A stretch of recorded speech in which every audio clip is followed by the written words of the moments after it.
Il y a des rencontres qui changent tout, même quand on refuse d'y croire. Ce matin de février, Isabelle Moreau observait par la vitre teintée de sa Bentley, pendant que son chauffeur roulait dans les rues étroites de Montreuil, chaque nid de poule sur la route, faisant trembler son fauteuil roulant fixé sur le siège arrière. 34 ans, milliardaire dans la tech, grâce à sa société de logiciels révolutionnaire, et voilà qu'elle se retrouvait là, à aller personnellement récupérer sa Porsche dans un garage qui n'avait même pas une enseigne correcte sur la façade décrépie. Son empire financier pouvait acheter n'importe qui, n'importe quoi, sauf ce dont elle rêvait chaque nuit depuis 3 ans et demi, sentir à nouveau ses jambes, se lever de ce maudit fauteuil qui était devenu sa prison dorée. Les meilleurs neurologues d'Europe avaient été formels, les cliniques expérimentales de Boston et de Tokyo avaient confirmé le diagnostic implacable. Les traitements alternatifs en Inde et en Suisse avaient échoué un à un, tous se répétant la même sentence médicale avec leur voix compassionnelle mais inflexible. Lésion médulaire complète à la 5e vertèbre lombaire, paralysie permanente et irréversible des membres inférieurs. Des millions d'euros dépensés pour s'entendre dire encore et encore qu'elle ne marcherait plus jamais. Le chauffeur annonça leur arrivée devant un hangar industriel au portail rouillé où l'inscription « Garage Costa » s'effaçait sous les intempéries. Isabelle refusa poliment son aide et roula seule sur le béton irrégulier, respirant malgré elle l'odeur familière d'huile moteur et de métal chaud qui lui rappelait étrangement l'atelier de son grand-père quand elle était petite. Au fond du hangar mal éclairé, un homme était penché sur le capot ouvert de sa Porsche rouge, les mains couvertes de graisse noire, un t-shirt gris marqué de sueur malgré le froid hivernal. Quand elle l'interpella d'une voix claire qui résonna contre les murs de tôle, l'homme se retourna lentement, dévoilant un visage buriné d'environ 35 ans, des yeux d'un brun intense qui la regardèrent sans la moindre trace de pitié, sans ce malaise habituel que les gens éprouvaient face à son handicap, simplement comme s'il observait n'importe quelle autre cliente venue récupérer sa voiture. Cette absence totale de compassion feinte la troubla plus qu'elle ne l'aurait imaginé. L'homme se présenta sous le nom de Raphaël Costa, entendant une main ferme et calleuse qu'elle serra machinalement, surprise par la chaleur de cette poignée de main franche et directe. Il expliqua calmement que le problème d'injection électronique était résolu, mais recommandait le remplacement de la batterie dans les prochains mois, présenta sa facture de 2500 € qu'elle régla par carte bancaire sans négocier. Puis au moment où elle s'apprêtait à partir, il lâcha ces mots qui allaient bouleverser sa vie. « Madame va pouvoir marcher à nouveau. » Le monde sembla s'arrêter de tourner. Isabelle fixa Raphaël, certaine d'avoir mal entendu, mais il répéta sa phrase avec la même tranquillité naturelle que s'il commentait la météo. Un rire amer et incrédule s'échappa de ses lèvres, tandis qu'elle demandait s'il était devenu médecin entre-temps.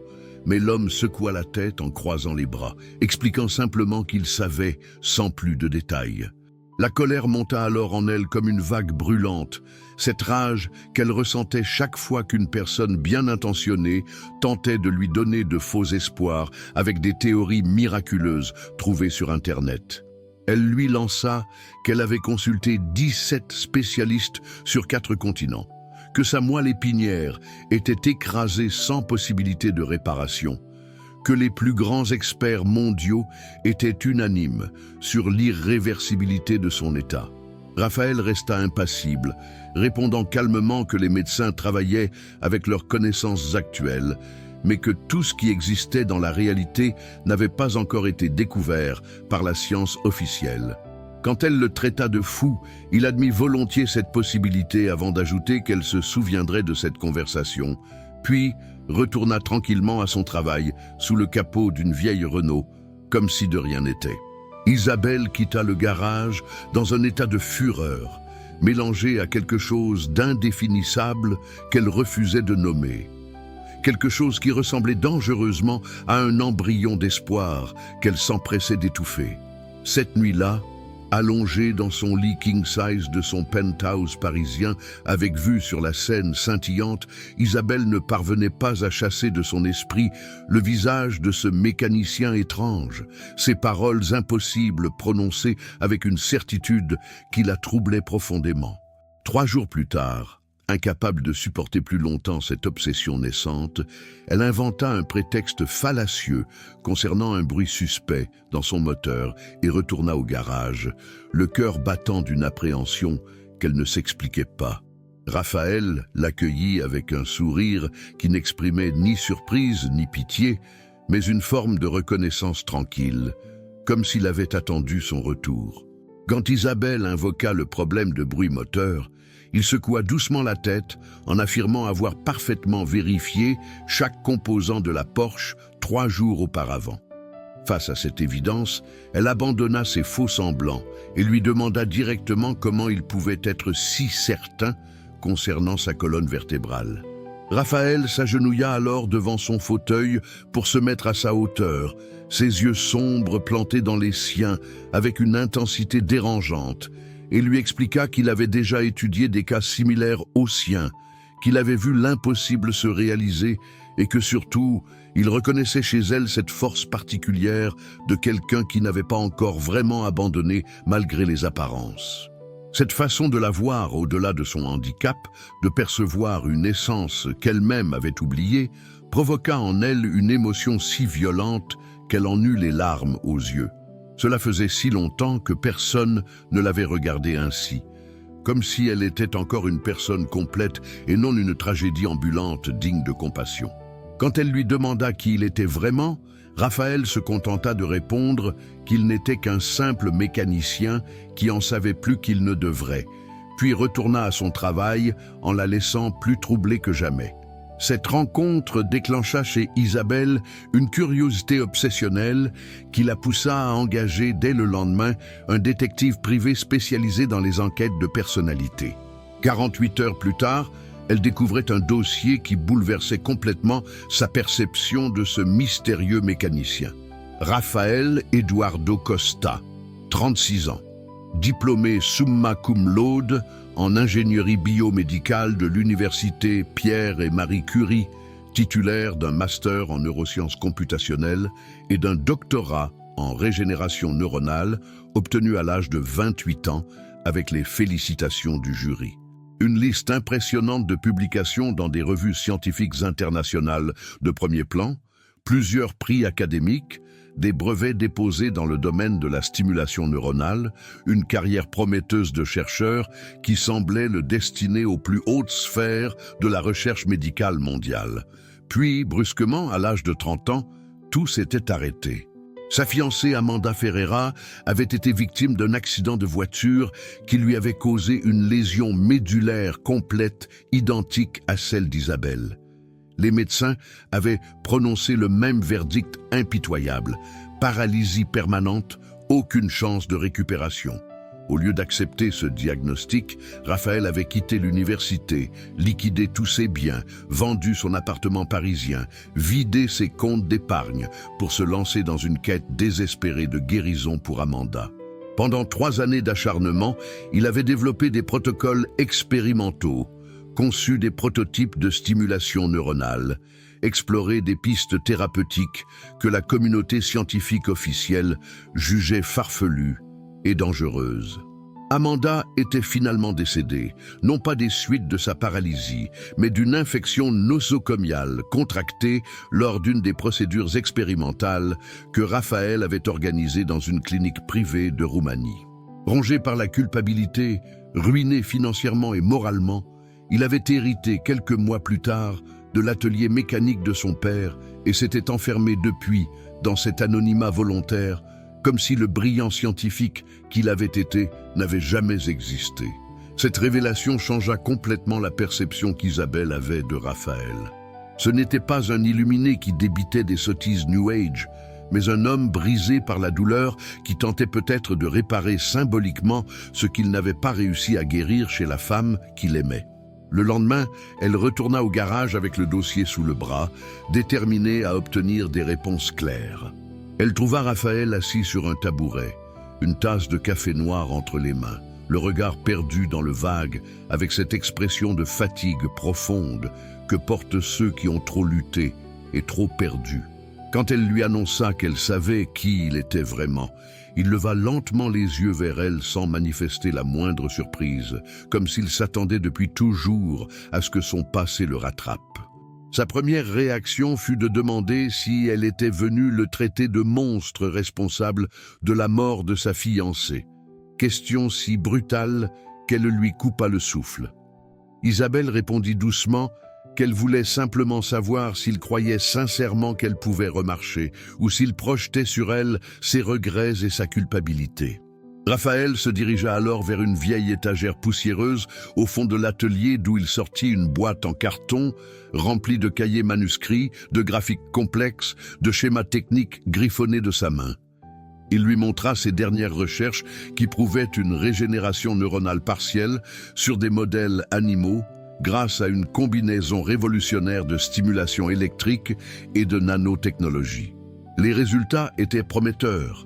Pas suffisant pour une guérison complète, mais largement de quoi retrouver une mobilité significative des membres inférieurs. Le problème résidait dans les moyens nécessaires.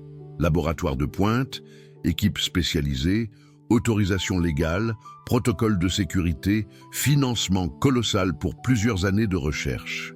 C'est alors qu'Isabelle prononça les mots qui allaient sceller leur destin commun. Elle possédait les ressources financières nécessaires et était prête à tout financer à une seule condition, servir de cobaye humain pour les expérimentations. Le silence qui suivit cette proposition sembla durer une éternité, tandis que Raphaël la regardait avec un mélange d'incrédulité et d'effroi. Raphaël refusa catégoriquement la proposition d'Isabelle, expliquant qu'il ne pouvait garantir aucun résultat, que les risques de complications graves étaient réels, que l'expérimentation humaine sans validation préalable complète était éthiquement inacceptable et légalement condamnable. Mais Isabelle avait pris sa décision avec cette détermination implacable qui l'avait menée au sommet du monde des affaires. Elle lui rétorqua qu'elle préférait risquer sa vie à tenter l'impossible, plutôt que de passer le reste de son existence à se demander ce qui se serait passé si elle avait eu le courage d'essayer. Cette femme, qui avait bâti un empire de plusieurs milliards en partant de rien, possédait une force de caractère que Raphaël reconnaissait malgré lui, cette même obstination qui l'avait autrefois poussé à défier la science officielle pour Amanda. Touché par cette détermination qui faisait écho à ses propres obsessions passées et hanté par l'idée qu'une seconde chance lui était peut-être offerte de racheter ses erreurs précédentes, Raphaël finit par accepter après plusieurs heures de débats intenses. Ils scellèrent leur accord d'une poignée de main solennelle, conscients tous les deux qu'ils s'engageaient sur un chemin sans retour possible. Isabelle utilisa ses relations pour louer discrètement un laboratoire de recherche biomédicale ultramoderne dans la banlieue de Meaux, officiellement pour développer des interfaces cerveau-machine destinées à ces logiciels, officieusement pour permettre à Raphaël de reprendre ses expérimentations interrompues. L'installation fut opérationnelle en moins d'un mois grâce aux moyens financiers quasi illimités d'Isabelle et au contact de Raphaël dans le milieu de la recherche privée. Une petite équipe de 3 techniciens spécialisés fut recrutée sans connaître la véritable nature du projet, pensant travailler sur des interfaces neurologiques pour handicapés. Le protocole expérimental que Raphaël mit au point combinait plusieurs approches révolutionnaires. Stimulation électrique profonde de la moelle épinière à des fréquences très précises, injection localisée de nanoparticules biocompatibles conçues pour favoriser la repousse des fibres nerveuses, séances intensives de kinésithérapie assistées par des exosquelettes robotisés et surtout un traitement médicamenteux expérimental à base de facteurs de croissance neuronaux synthétiques. Chaque séance durait 4 heures et nécessitait un équipement si sophistiqué que le coût quotidien avoisinait les 50 000 €. Isabelle encaissait cette dépense sans sourciller, considérant que toute sa fortune ne valait pas la possibilité de retrouver l'usage de ses jambes. Les premières semaines furent décourageantes. Aucun signe d'amélioration ne se manifestait malgré l'intensité des traitements qui laissaient Isabelle épuisée et endolorie. Raphaël surveillait chaque paramètre avec une minutie obsessionnelle, ajustant continuellement les réglages, analysant les scanners cérébraux et médulaires, cherchant le moindre indice de régénération neuronale. Isabelle supportait stoïquement cette torture quotidienne, soutenue par sa confiance aveugle en cet homme qui avait renoncé à une carrière brillante pour tenter de guérir celle qu'il aimait. C'est à la fin du premier mois qu'arriva le miracle tant attendu. Durant une séance de stimulation électrique particulièrement intense, Isabelle ressentit soudain quelque chose qu'elle n'avait pas éprouvé depuis 3 ans et demi. Une sensation dans sa cheville gauche, d'abord imperceptible, puis de plus en plus nette. Quand elle l'annonça à Raphaël d'une voix tremblante d'émotion, ce dernier lâcha littéralement son matériel pour accourir vers elle, les yeux brillants de larmes de joie. Il testa méthodiquement sa sensibilité en touchant différents points de son pied avec un instrument médical, confirmant que la sensation était bien réelle et localisée. Pour la première fois depuis qu'ils se connaissaient, Raphaël laissa exploser sa joie, serrant Isabelle dans ses bras en répétant que ça marchait vraiment.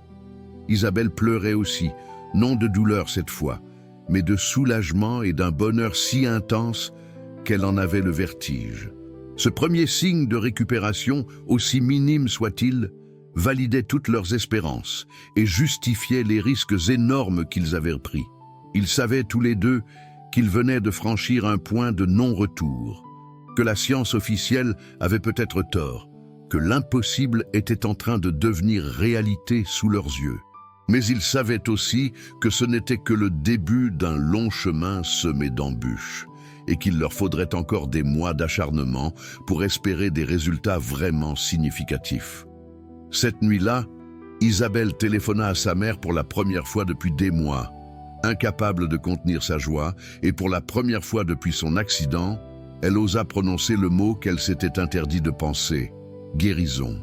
Les progrès qui suivirent cette première sensation furent d'une lenteur décourageante, chaque millimètre de récupération se négociant au prix d'efforts titanesques et de souffrances physiques qui poussaient Isabelle aux limites de ses forces. Les semaines s'écoulaient avec une régularité implacable, rythmée par des séances de plus en plus intenses qui la laissaient épuisée mais déterminée à continuer. Raphaël avait ajusté le protocole en augmentant progressivement l'intensité des stimulations électriques et en modifiant la composition des injections de nanoparticules, provoquant parfois des réactions douloureuses que seule la perspective de remarcher rendait supportables.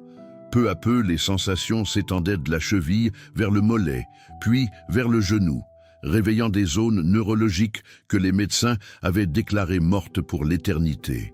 Chaque nouveau centimètre carré de peau qui retrouvait sa sensibilité était célébré comme une victoire majeure, photographié et répertorié dans les cahiers de Raphaël avec un soin maniaque. Isabelle découvrait l'étrange sensation de sentir à nouveau la température de l'eau sur sa peau, la texture des tissus, la pression d'une main qui se posait sur sa jambe. Ces petits miracles quotidiens, invisibles pour le commun des mortels, prenaient pour elle une dimension émotionnelle extraordinaire qui la faisait parfois éclater en sanglots de bonheur au milieu d'une séance de rééducation. Raphaël travaillait maintenant 16 heures par jour, dormant souvent dans le laboratoire sur un canapé de fortune, obsédé par l'amélioration du protocole thérapeutique. Isabelle le trouvait régulièrement endormi sur ses écrans d'ordinateur, entouré de graphiques complexes et de calculs neurobiologiques incompréhensibles. Elle avait appris à reconnaître les signes de surmenage chez cet homme qui se consumait littéralement pour sa guérison, oubliant de manger, négligeant sa propre santé au profit de la recherche. Parfois, elle l'obligeait à faire une pause, lui apportant un café et un sandwich qu'elle l'obligeait à consommer sous peine d'arrêter les séances. Ces moments d'intimité forcée avaient tissé entre eux une complicité profonde qui dépassait largement la relation classique entre un patient et son thérapeute. Ils avaient l'impression de mener ensemble un combat contre l'injustice du destin, unis par une foi commune en l'impossible qui les rendait complices d'une aventure extraordinaire. Raphaël lui racontait parfois Amanda, leur projet d'avenir brisé par l'accident, sa culpabilité de l'avoir entraînée dans des expérimentations risquées qui avaient finalement causé sa mort. Isabelle l'écoutait sans juger, comprenant intimement cette obsession de la guérison qui pouvait pousser quelqu'un aux extrêmes les plus dangereux. Elle lui parlait aussi de sa vie d'avant, de l'empire qu'elle avait bâti pour prouver sa valeur, de cette solitude dorée qui l'avait isolée du monde bien avant son accident. Au 4e mois de traitement, un événement décisif se produisit qui allait accélérer spectaculairement le processus de guérison. Isabelle était allongée sur la table d'examen, électrode fixée le long de sa colonne vertébrale, quand elle ressentit soudain quelque chose d'entièrement nouveau. Un picotement violent qui remonta de ses orteils jusqu'à sa hanche, suivi d'une contraction musculaire involontaire qui fit bouger son pied de plusieurs centimètres. Raphaël bondit de sa chaise en criant d'excitation, comprenant immédiatement la portée de ce qui venait de se passer. Ce n'était plus seulement de la sensation, c'était un début de contrôle moteur, la preuve que les connexions neuronales se reconstituaient vraiment. Il testa immédiatement les réflexes d'Isabelle en stimulant différents points de ses jambes, obtenant des réactions de plus en plus nettes qui confirmaient la régénération progressive de sa moelle épinière. Cette découverte révolutionna complètement l'approche thérapeutique de Raphaël, qui décida d'intensifier encore le traitement en y ajoutant des exercices de visualisation mentale et de stimulation magnétique transcrânienne.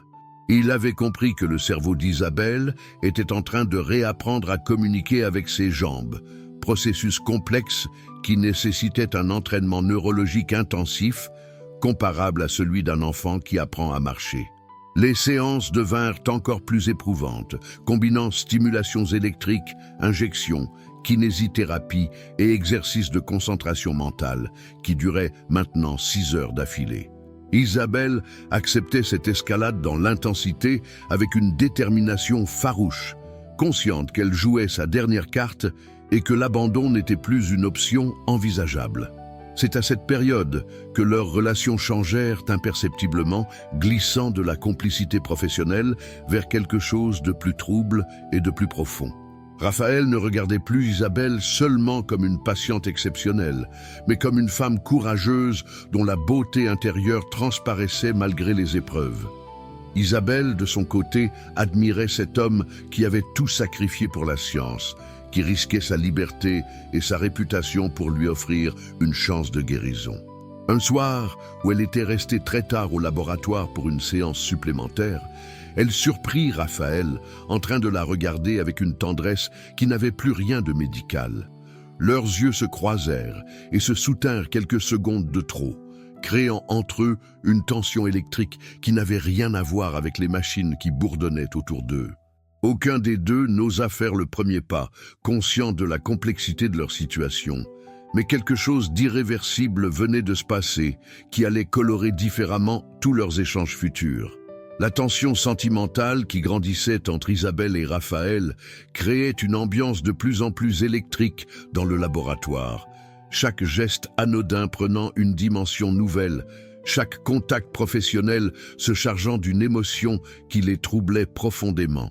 Raphaël luttait contre ses sentiments naissants, se répétant qu'il trahissait la mémoire d'Amanda en éprouvant de l'attirance pour sa patiente, que son rôle de thérapeute lui interdisait toute relation personnelle avec Isabelle, que sa culpabilité concernant la mort de sa fiancée le rendait indigne d'aimer à nouveau.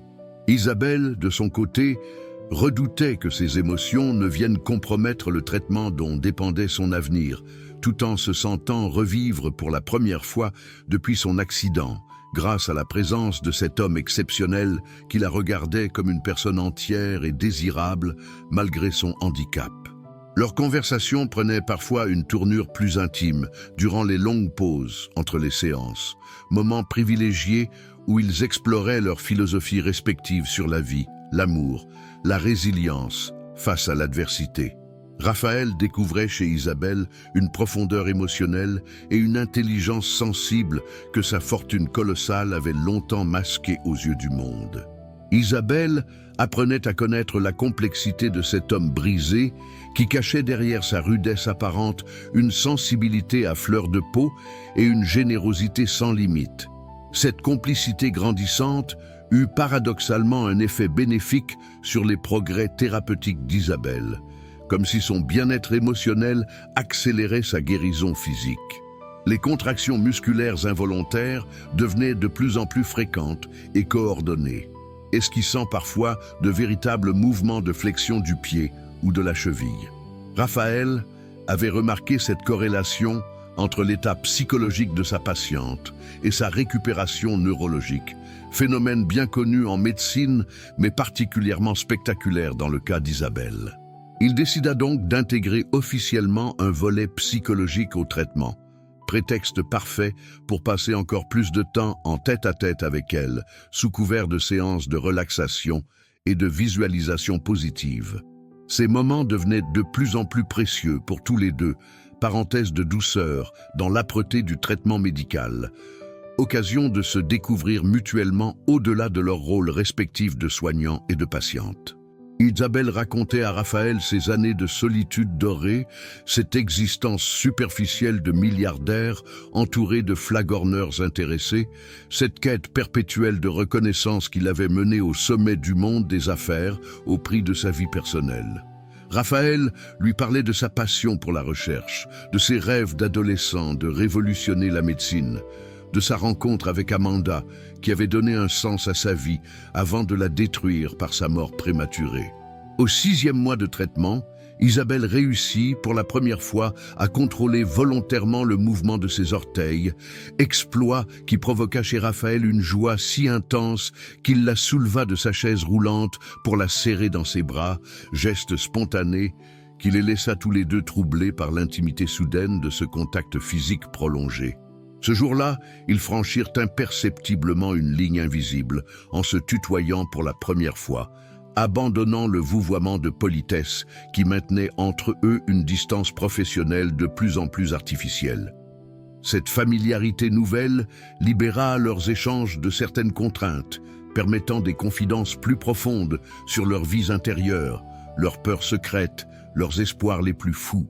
Isabelle avoua à Raphaël qu'elle n'avait jamais vraiment été amoureuse avant son accident, trop focalisée sur sa réussite professionnelle pour s'autoriser les émotions sentimentales qu'elle jugeait alors comme des faiblesses incompatibles avec ses ambitions. Raphaël admit qu'Amanda avait été son premier et unique amour, que sa mort l'avait convaincu qu'il ne méritait plus d'être heureux, qu'il s'était enfermé dans son garage comme dans une pénitence volontaire pour expier ses erreurs passées. Ces révélations créèrent entre eux une intimité émotionnelle qui rendait de plus en plus difficile de nier l'attraction mutuelle qui grandissait jour après jour. L'incident qui précipita les choses se produisit un soir de décembre où Isabelle était restée seule au laboratoire pour une séance d'auto-rééducation. En tentant de se lever de sa chaise roulante pour atteindre un objet posé trop haut, elle perdit l'équilibre et s'effondra lourdement sur le sol carrelé. Raphaël, qui revenait chercher des dossiers oubliés, la trouva ainsi sonnée mais consciente, incapable de se relever seule. Au lieu d'appeler les techniciens ou de la remettre simplement dans son fauteuil, il s'agenouilla près d'elle et la prit délicatement dans ses bras, position qui les amena visage contre visage dans une proximité troublante. Leurs regards se soutinrent quelques secondes interminables, chargés d'une tension émotionnelle qui ne demandait qu'à exploser. Puis Raphaël l'embrassa avec une passion contenue depuis des mois. Ce baiser marquait la fin de leur résistance mutuelle et le début d'une relation amoureuse qui allait compliquer extraordinairement leur situation déjà précaire. Cette première étreinte entre Isabelle et Raphaël changea radicalement la dynamique de leur relation, transformant le laboratoire en un espace où se mêlaient désormais recherche médicale et passion amoureuse naissante. Raphaël était déchiré entre sa culpabilité de trahir la mémoire d'Amanda et l'amour sincère qu'il ressentait pour Isabelle, sentiment qu'il tentait vainement de combattre en se concentrant obsessionnellement sur les aspects techniques du traitement.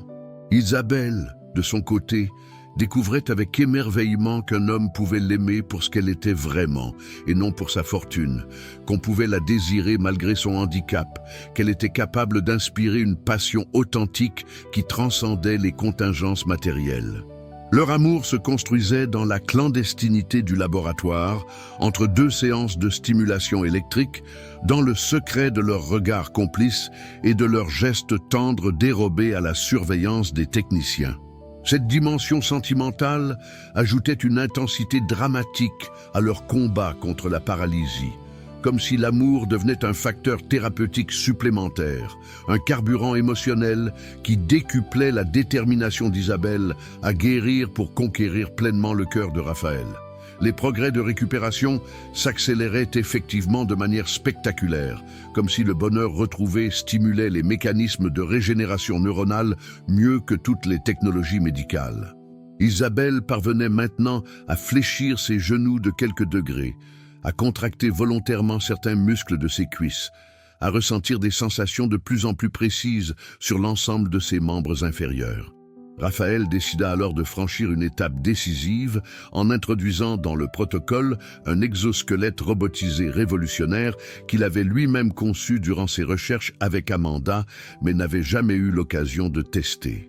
Cette armature high-tech, d'une légèreté surprenante grâce à l'utilisation de matériaux composites dernière génération, se fixait discrètement le long des jambes et du bassin d'Isabelle pour amplifier les signaux nerveux résiduels et compenser les défaillances musculaires.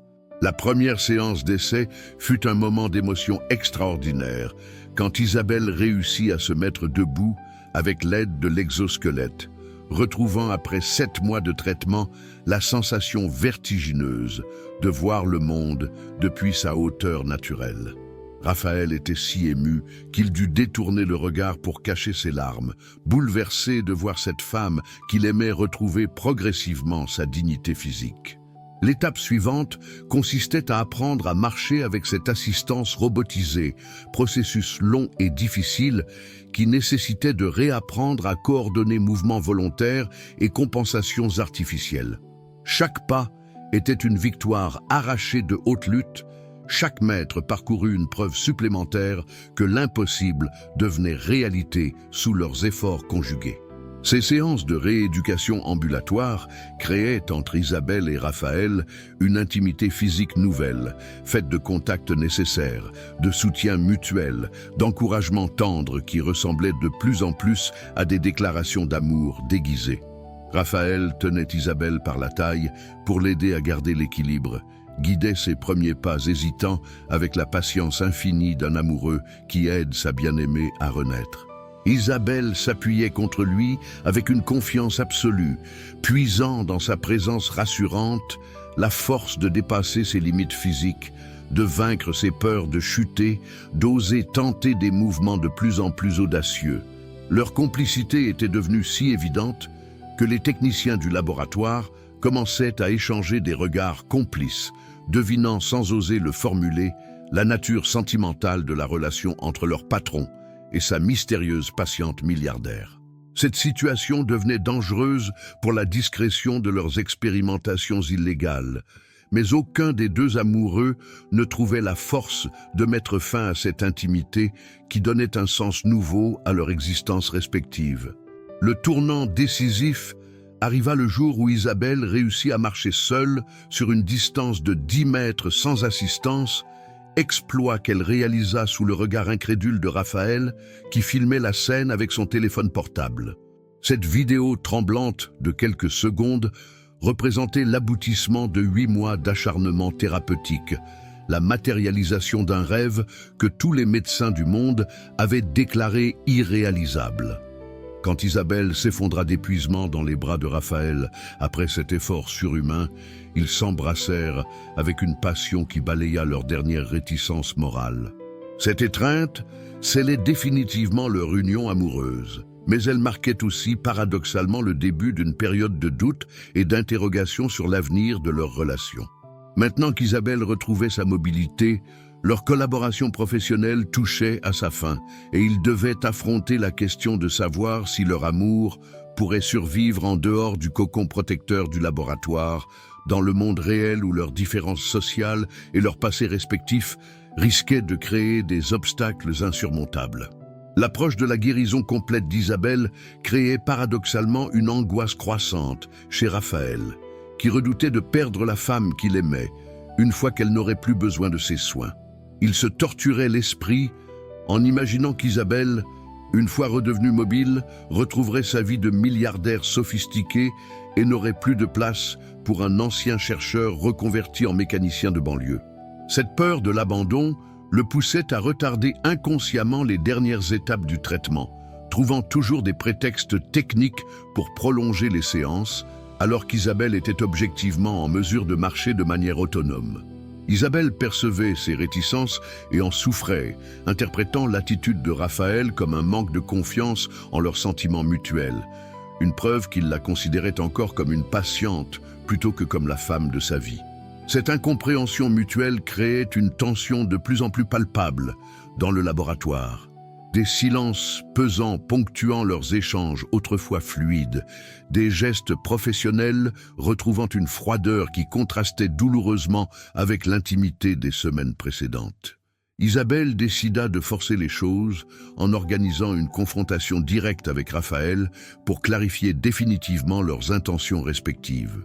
Elle choisit un vendredi soir où ils étaient seuls dans le laboratoire après avoir renvoyé les techniciens plus tôt que d'habitude, et aborda frontalement le sujet qui les empoisonnait tous les deux depuis plusieurs semaines. La conversation qui s'ensuivit fut d'une intensité dramatique rare, chacun révélant ses peurs profondes et ses espoirs secrets avec une franchise brutale qui risquait de tout détruire ou de tout sauver. Raphaël avoua sa terreur de n'être qu'un interlude thérapeutique dans la vie d'Isabelle, un homme de passage qui avait simplement eu la chance d'être présent au bon moment pour l'aider à surmonter sa paralysie. Il exprima sa conviction profonde qu'une femme de son rang social et de sa fortune ne pourrait jamais vraiment s'épanouir avec un homme comme lui, marqué par l'échec et la culpabilité, dépourvu de l'ambition et de la réussite qu'elle méritait. Isabelle répliqua avec une colère passionnée que ses paroles la blessaient profondément, qu'il réduisait leur amour à une simple relation de soins, qu'il ne comprenait rien à ce qu'elle ressentait vraiment pour lui. Elle lui expliqua que sa fortune l'avait toujours isolée des sentiments authentiques, entourée qu'elle était de flatteurs intéressés et de prétendants cupides, que lui seul l'avait aimée pour ce qu'elle était vraiment, au-delà de son handicap comme de sa richesse. Cette dispute émotionnelle atteignit son paroxysme quand Isabelle décida de prouver à Raphaël la sincérité de ses sentiments par un geste d'une portée symbolique extraordinaire. Elle lui annonça qu'elle avait pris la décision de léguer la totalité de sa fortune à une fondation de recherche médicale qu'ils créeraient ensemble, ne gardant pour elle qu'une somme modeste qui leur permettrait de vivre simplement, mais dignement. Cette révélation stupéfia Raphaël, qui ne s'attendait absolument pas à un tel sacrifice de la part d'Isabelle. Voir cette femme prête à abandonner des milliards pour lui prouver que l'argent ne comptait pas dans leur relation le bouleversa si profondément qu'il s'effondra en larmes, réalisant enfin l'authenticité et la profondeur des sentiments qu'elle éprouvait pour lui. Il comprit que sa propre vision de leur amour était faussée par ses complexes d'infériorité sociale et ses traumatismes liés à la mort d'Amanda, que l'amour véritable transcende effectivement toutes les contingences matérielles et sociales. Cette prise de conscience libéra Raphaël de ses inhibitions et de ses peurs, lui permettant d'exprimer enfin pleinement l'amour qu'il ressentait pour Isabelle sans arrière-pensée ni culpabilité. Ils s'embrassèrent avec une passion renouvelée, scellant définitivement leur union par cette épreuve de vérité qui avait failli les séparer, mais qui finalement les unissait plus solidement que jamais. Cette soirée marquait un tournant décisif dans leur relation, la transformation définitive de leur collaboration thérapeutique en un projet de vie commune, basé sur l'amour et le partage d'idéaux humanitaires. Les jours qui suivirent cette réconciliation furent consacrés à finaliser le processus de guérison d'Isabelle et à planifier leur avenir commun. Raphaël abandonna définitivement ses réticences à terminer le traitement, comprenant qu'Isabelle resterait avec lui par choix et non par dépendance médicale. Les dernières séances de rééducation prirent une allure de fête, chaque progrès étant célébré comme une étape vers leur bonheur futur plutôt que comme la fin de leur collaboration. Isabelle marchait maintenant avec une aisance remarquable, ne gardant qu'une légère claudication qui témoignait discrètement de son parcours héroïque, mais ne l'handicapait plus dans sa vie quotidienne. Raphaël élaborait parallèlement les statuts de leur future fondation de recherche sur les lésions médulaires, institution qui permettrait de financer des travaux révolutionnaires tout en offrant des soins gratuits aux patients paralysés issus de milieux modestes. Cette perspective de consacrer leur vie commune à aider d'autres victimes d'accidents neurologiques donnait un sens philanthropique à leur amour, transformant leur histoire personnelle en un projet d'utilité sociale d'une ampleur considérable. La première apparition publique d'Isabelle après sa guérison fut soigneusement orchestrée pour maximiser l'impact médiatique de son rétablissement miraculeux tout en préservant la clandestinité des méthodes utilisées par Raphaël. Elle choisit le gala de charité annuel de sa société, événement mondain, où l'attendaient 300 invités prestigieux qui n'avaient jamais douté qu'elle resterait paralysée à vie. L'entrée d'Isabelle dans la salle de réception du Georges V provoqua un silence stupéfait qui se transforma rapidement en tonnerre d'applaudissements quand les invités réalisèrent qu'elle marchait sans assistance, élégante, dans une robe de soirée noire qui masquait habilement les légers défauts de sa démarche. Raphaël l'accompagnait en smoking, officiellement présenté comme son nouveau conseiller scientifique, mais leur complicité évidente ne trompait personne sur la nature réelle de leur relation. Cette soirée de triomphe fut l'occasion pour Isabelle d'annoncer publiquement la création de la Fondation Mauro Costa pour la recherche sur les lésions médulaires, dotée d'un budget de 5 milliards d'euros qui en faisait instantanément la plus importante institution philanthropique mondiale dans ce domaine. Elle présenta Raphaël comme le directeur scientifique de cette fondation, révélant son brillant passé académique et ses recherches révolutionnaires sans dévoiler les détails de son propre traitement. Cette annonce fit sensation dans le milieu médical international, de nombreux journalistes scientifiques cherchant déjà à comprendre comment un mécanicien de banlieue avait pu accomplir ce que les plus grands spécialistes mondiaux déclaraient impossible. Les semaines qui suivirent cette révélation publique furent consacrées à l'installation de la Fondation dans des locaux ultramodernes à Évry, avec des laboratoires encore plus sophistiqués que celui où Isabelle avait été traitée. Raphaël recruta une équipe internationale de chercheurs triés sur le volet, jeunes scientifiques brillants, attirés par l'opportunité de révolutionner la neurologie sans les contraintes budgétaires habituelles de la recherche publique. Le protocole thérapeutique qui avait permis la guérison d'Isabelle fut méthodiquement documenté et reproduit sous surveillance médicale stricte, permettant de traiter légalement d'autres patients paralysés en attendant l'approbation officielle des autorités sanitaires. Les premiers résultats furent spectaculaires, confirmant l'efficacité de la méthode Mauro Costa sur différents types de lésions médulaires et ouvrant des perspectives thérapeutiques inouïes pour des millions de paralysés à travers le monde. Cette réussite scientifique majeure attira l'attention des plus grands neurologues internationaux qui affluèrent à Évry pour étudier ces techniques révolutionnaires, transformant la Fondation en un centre de référence mondial pour la recherche sur les traumatismes neurologiques.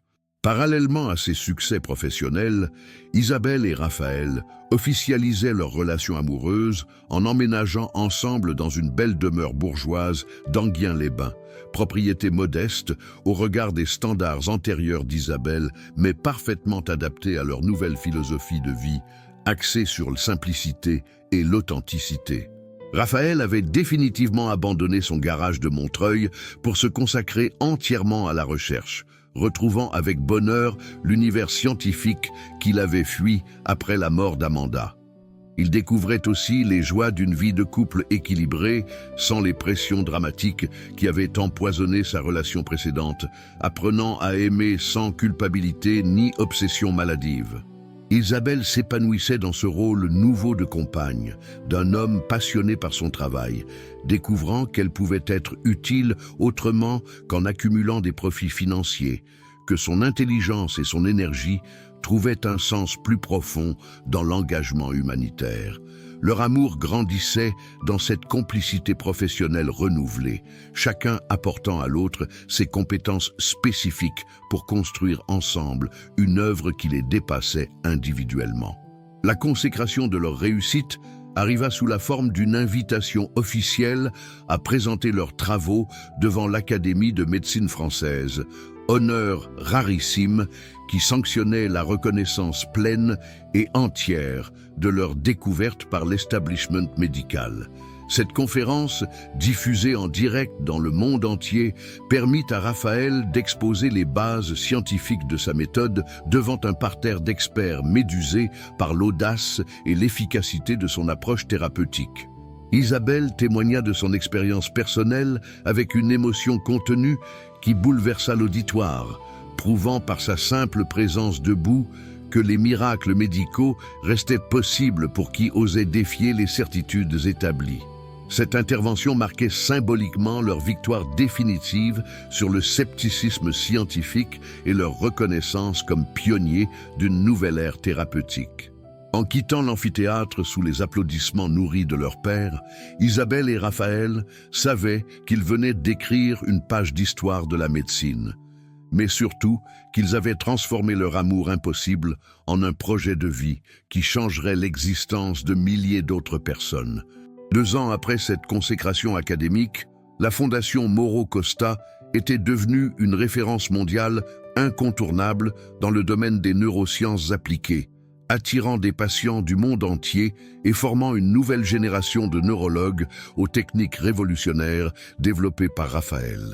Plus de 200 personnes paralysées avaient retrouvé partiellement ou totalement l'usage de leurs jambes, grâce aux protocoles mis au point dans les laboratoires d'Evry.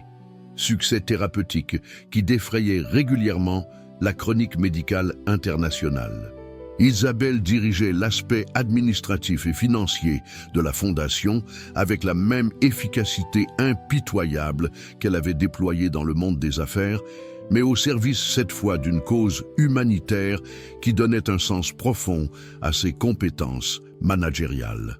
Elle avait appris à jongler entre les contraintes budgétaires, les exigences réglementaires et les attentes des patients, découvrant une forme de satisfaction professionnelle qu'elle n'avait jamais éprouvée dans ses entreprises lucratives antérieures.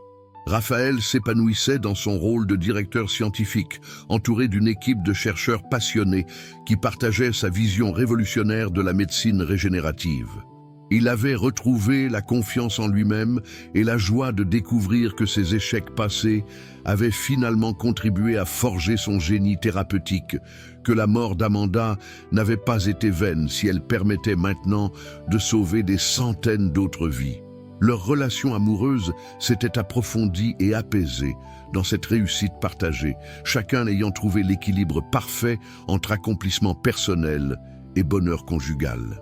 Ils s'étaient mariés dans l'intimité 6 mois plus tôt, cérémonie simple célébrée dans le jardin de leur maison d'Enghien-les-Bains en présence de leurs proches et de quelques patients guéris qui tenaient à témoigner leur reconnaissance. Isabelle avait marché jusqu'à l'autel sans la moindre aide, symbole éclatant de sa résurrection physique et spirituelle, radieuse dans une robe blanche qui signifiait sa renaissance à la vie et à l'amour. Raphaël l'avait épousée avec l'émotion de celui qui réalise enfin ses rêves les plus fous, conscient que cette femme exceptionnelle avait fait de lui un homme meilleur et un scientifique accompli. Leur voyage de noces en Toscane leur avait offert leur premier vrai moment d'intimité, loin des contraintes professionnelles. Semaine bénie, où ils avaient pu se redécouvrir comme simple couple amoureux, sans le poids des responsabilités philanthropiques. Isabelle avait marché des heures dans les collines italiennes, au bras de son mari, savourant chaque pas comme un cadeau précieux, émerveillée de pouvoir enfin partager avec l'homme qu'elle aimait ces plaisirs simples qu'elle croyait perdus à jamais. Leur bonheur personnel trouvait sa plus belle expression dans leur engagement commun auprès des nouveaux patients de la Fondation, moment privilégié où ils témoignaient ensemble de l'efficacité de leur méthode et de la possibilité de guérison. Isabelle avait développé un don particulier pour rassurer les paralysés récents, leur prouvant, par son exemple vivant, que leur condition n'était plus une fatalité définitive, que l'espoir était permis même dans les cas les plus désespérés. Raphaël appréciait ces rencontres humaines qui donnaient un visage concret à ses recherches abstraites, qui lui rappelaient pourquoi il s'était lancé dans cette aventure scientifique périlleuse. Ensemble, ils formaient un couple thérapeute idéal, mêlant expertise technique et témoignages personnels pour offrir aux patients non seulement des soins révolutionnaires, mais aussi l'exemple inspirant d'un amour né de la souffrance et épanoui dans l'entraide. Chaque nouvelle guérison était pour eux une victoire partagée qui renforçait encore leur complicité. Chaque patient qui retrouvait la marche validait un peu plus leur choix de consacrer leur vie commune à cette mission humanitaire extraordinaire. Le matin du 2e anniversaire de leur mariage, Isabelle réveilla Raphaël avec une nouvelle qui allait couronner leur bonheur conjugal. Elle était enceinte de 3 mois, grossesse parfaitement compatible avec son état neurologique restauré qui ne présentait aucune contre-indication médicale. Cette annonce bouleversa Raphaël, qui n'osait plus espérer devenir père après les traumatismes de sa première relation amoureuse, qui voyait dans cette paternité inattendue l'aboutissement de sa résurrection personnelle. Ils pleurèrent ensemble de joie, en imaginant cet enfant qui grandirait dans un foyer uni par l'amour et dédié au service d'autrui, qui bénéficierait de l'exemple de parents ayant surmonté les pires épreuves pour construire ensemble un avenir radieux. Cette grossesse donnait une dimension supplémentaire à leur engagement philanthropique, l'envie de léguer à leur descendance un monde où les handicaps neurologiques ne seraient plus synonymes de désespoir, où la science et l'amour conjugués pourraient triompher de toutes les fatalités. En se promenant main dans leur jardin fleuri ce matin-là, Isabelle marchant avec l'aisance naturelle retrouvée et Raphaël rayonnant de bonheur paternel, ils mesuraient le chemin parcouru depuis leur rencontre improbable dans ce garage de banlieue où tout avait commencé. Leur histoire d'amour impossible était devenue une réalité merveilleuse qui transformait chaque jour la vie de dizaines d'autres personnes, prouvant au monde entier que l'amour véritable pouvait effectivement déplacer les montagnes et accomplir l'impossible. Et toi qui m'écoutes maintenant, as-tu déjà douté qu'un rêve soit réalisable ? As-tu déjà renoncé à quelque chose en te disant que c'était impossible ?